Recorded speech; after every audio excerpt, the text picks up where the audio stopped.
Madam అంటే అసలు ఆయనతో మీ బాండింగ్ ఎలా ఉండేది? సడన్ గా ఆయన చనిపోయారు. కొన్ని రోజులు అంటే ఏదో ఒక అంశం పైన మాట్లాడుతున్న వ్యక్తి సడన్ గా ఇట్లా జరగడం నిజంగా చాలా బాధాకరం. అంటే చాలా బాధాతప్త హృదయంతో మాట్లాడాల్సిన పరిస్థితి వచ్చింది ఈరోజు. ఇది నిజంగా సడన్ గా వినాల్సిన దుర్వార్త విన్నాము. ఉమ్, ఎందుకంటే ఆయన ఏదో చెకప్ కి వెళ్ళి సడన్ గా అది ఏదో రివర్స్ అయిపోయింది. అది మొత్తానికి ఎలా అయితే ఉంది, హాస్పిటలైజ్ అయ్యారు. ఇప్పుడు సడన్ గా స్ట్రోక్ వచ్చేసింది. ఉమ్, మనం ఏం చేయలేము. ఎవరైనా సరే టైం వస్తే వెళ్ళిపోతారు. పోయిన వాళ్ళందరూ మంచోళ్ళు, ఉన్నోళ్ళు పోయిన వాళ్ళ తీపి గుర్తులు అనుకోవడం. ఆయనని నిజంగా మిస్ అయినందుకు చాలా బాధగా ఉంది. ఎందుకంటే ఫ్యామిలీ అంత బాండింగ్ ఉంది మాకు. ఉమ్, మా ఫ్యామిలీ ఫ్రెండ్స్ వాళ్ళు, ఫ్యామిలీ మా తమ్ముడితో కలిసి వాళ్ళ అబ్బాయి చదువుతాడు. ఉమ్, సో అలా ఫ్రెండ్స్ అవ్వటం వల్ల మాకు కొంచెం బాగా దగ్గర. ఉమ్. అంకుల్ నన్ను ఎప్పుడు అమ్మాయి అమ్మాయి అంటూ చాలా బాగా మాట్లాడారు. డిబేట్స్ లలో చాలా డిబేట్స్ లలో కూడా పాల్గొన్నారు. కలిసి చేసాం మేము ఎక్కువగా. మేము కలిసిమెలిసి ఉండేవాళ్ళం. ఉమ్. అలా ఆయన ఈ రోజు వెళ్ళిపోయాడు అంటేనే కొంచెం బాధగా ఉంది. గత కొన్ని నెలల నుంచి కూడా ఆరోగ్య సమస్యలతో చాలా ఇబ్బంది పడ్డారు. ఎక్కడ కూడా ఇంటర్వ్యూలో కనిపించలేదని ఎప్పుడు కూడా ఏదో ఒక సబ్జెక్ట్ పైన మాట్లాడే వ్యక్తి. అంటే ఆయనకి హెల్త్ బాగాలేకపోతే ఎట్లా కనిపిస్తారు? ఆయన మాట్లాడే పొజిషన్ లో లేకపోతే మాట్లాడే పొజిషన్ ఉంటే ఆయన వచ్చేస్తారు, పిలవగానే వస్తారు. మీకు తెలుసు, మీడియాకి చాలా సపోర్ట్ గా ఉండే మనిషి.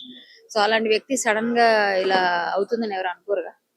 అలా అయిపోయింది. ఆయనకి హెల్త్ ఇష్యూస్ అయితే వచ్చాయి. అంటే ఆయన ఏదో ఎంఆర్ఐ స్కాన్ కి వెళ్ళారు. వెళ్ళినప్పుడు సడన్ గా అది ఆ స్కాన్ కి వెళ్ళిన దాని తర్వాత ఏదో ఎక్కిచ్చిన మెడిసిన్ వల్ల సంథింగ్ ఏదో అయ్యి అది కొంచెం మిస్ఫైర్ అయింది.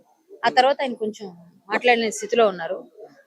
మొత్తానికి కోలుకుంటున్నారు అనుకుని నిన్న కూడా బానే ఉన్నారు. మార్నింగ్ కూడా బానే ఉంది అని, తగ్గిందని చెప్పారు వాళ్ళ ఫ్యామిలీ చెప్తున్న విషయం. సో అయిపోయినాక సడన్ గా నిన్న ఈవినింగ్ కి స్ట్రోక్ వచ్చేసి ఇంకా హార్ట్ స్ట్రోక్ కమెంట్స్. వచ్చేసి వెళ్ళిపోయారు. ఈ బ్రెయిన్ అయినా హార్ట్ అయినా ముందు అయిపోయిన దానికి రిలేటెడ్ ఏది వచ్చినా అట్లా వెళ్ళిపోయారు. ఇంకా అది మనం ఏం చేయలేం. ఆయన టైం వచ్చిందని వెళ్ళిపోయారు.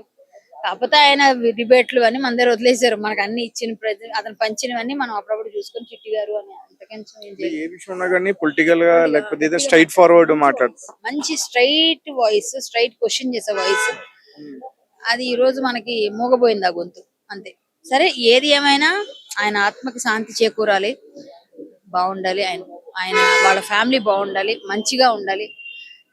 అంటే ఎప్పుడు కూడా స్ట్రాంగ్ గా ఉండాల్సిన సమయం ఇదే. కాబట్టి వాళ్ళ ఫ్యామిలీకి నేను కొంచెం నా డీపెస్ట్ కండోలెన్సెస్. ఎందుకంటే మనోధైర్యాన్ని ఇవ్వాలి భగవంతుడు. బాగుండాలని, వాళ్ళ ఫ్యామిలీ బాగుండాలి. ఆయన లేని లోటుని వాళ్ళు పిల్లలు అమ్మగారికి లేకుండా చేయాలని కోరుకుంటున్నాను. ఆయన ఆత్మకు శాంతి చేకూరాలని కోరుకుంటున్నాను.